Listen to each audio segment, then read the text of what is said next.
नमस्कार बच्चों। आइए आज हम लोग कक्षा 12 यूपी बोर्ड में गंगावतरण कविता के आगे के अंश को पढ़ते हैं।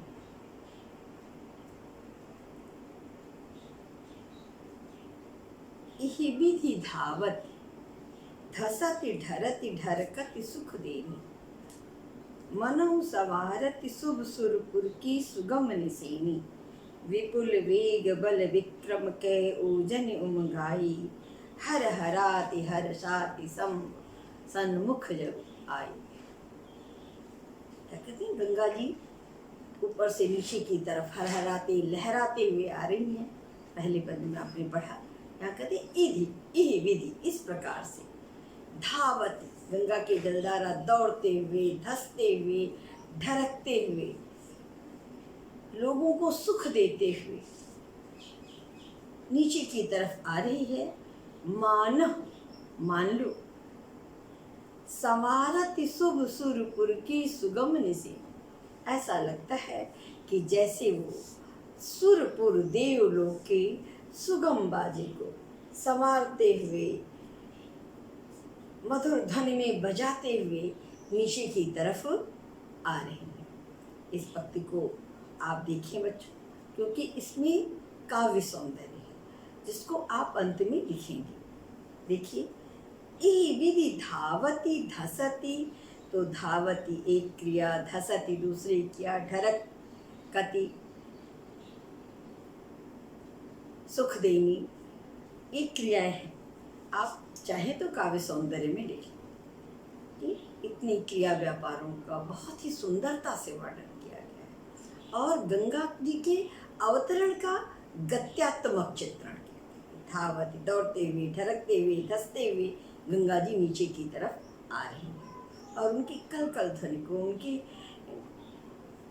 हरहराते हुए लहराते हुए जो आवाज़ है गंगावतरण का, उसको लिया है कवि ने। ये कहते हैं कि ऐसा लगता है कि जैसे सुरपुर के देवलोक के मंगल गीतों के साथ, उसके निशान बाजों के साथ गंगा जी नीचे की तरफ आ रहे हैं। तो मानहु है तो उत्प्रेक्षा अलंकार, धावती धसती ढरकती, इन सब में अंत्य अनुप्रास।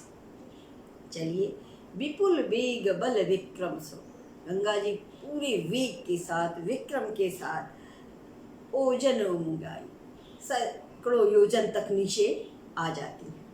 हर हराति हर्षाति सन्मुख, जब इसी गंगा की जलधारा हरहराते हुए हर्षित होते हुए धसते ढरकते जब भगवान शिव के सामने आती हैं गंगा जी, तो क्या होता है, भई थकित, उनकी जलधारा थोड़ी रुक सी जाती है। चकित, भगवान शिव के मनोहर रूप को देख करके वो चकित हो जाती हैं और उन्हें ऐसा लगता है धारा में वेग कम हो जाता है, इससे कि थकित, थोड़ा आलस्य आता है और ऐसा लगता है कि वो आश्चर्य में होकर रुक सी गई हैं उस रूप पर। कवि क्या कहते हैं, वह आनहि के प्राण रहे तन धरे धरोहर। शिव के रूप को देख के लगता है कि उनके तन माने शरीर में जो उनके प्राण थे वो धरोहर किसके थे, भगवान शिव के। भगवान शिव के अंदर, उनके अंदर प्रेम का भाव जागृत होता है और उन्हें लगता है कि इन्हीं की धरोहर के रूप में मेरे प्राण हैं, अर्थात उनके प्राण पूरी तरह किस पर समर्पित हैं, भगवान शिव पर। भयो कोप को, जब प्रेम का भाव उदय होगा तो कोप, क्रोध, वेग जो है वो कम हो जाता है। भयो कोप को लो, क्रोध समाप्त हो जाता है, जो प्रेम भाव उमगने लगता है हृदय में। चित्त चिकनाई चढ़ी, चित्त के ऊपर, उनके मन के ऊपर चिकनापन, प्रेम की चिकनाई चढ़ी। सब रोष रुखाई, और सारी रोष, सारी रुखाई सब समाप्त हो जाती है। कृपा निधान शंभु ही की गति जानी, कृपा निधान, भगवान भोले शंकर गंगा जी की हृदय की गति को जान लेते हैं कि इनके हृदय में मेरे प्रति प्रेम भाव है। दियो शीस पर ठाम बाम करके मन मान। वाम भाग में स्त्री वामांगिनी होती है, वाम भाग में तो पार्वती जी है, इसलिए उन्होंने वाम स्त्री तो माना, लेकिन उन्हें सिर पर ठाम, उनके गंगा जी को अपने सिर पर स्थान दे दिया। सकुचति ऐचति अंग अंग सुख संग लजानी।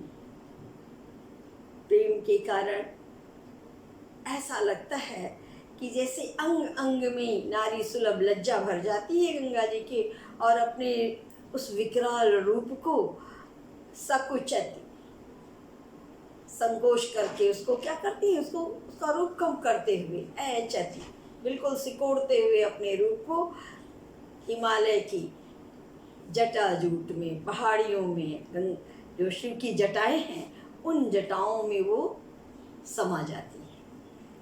जटाजूट हिमकूट सघन वन सिमटि सयानी। पर्वत की जटाजूट,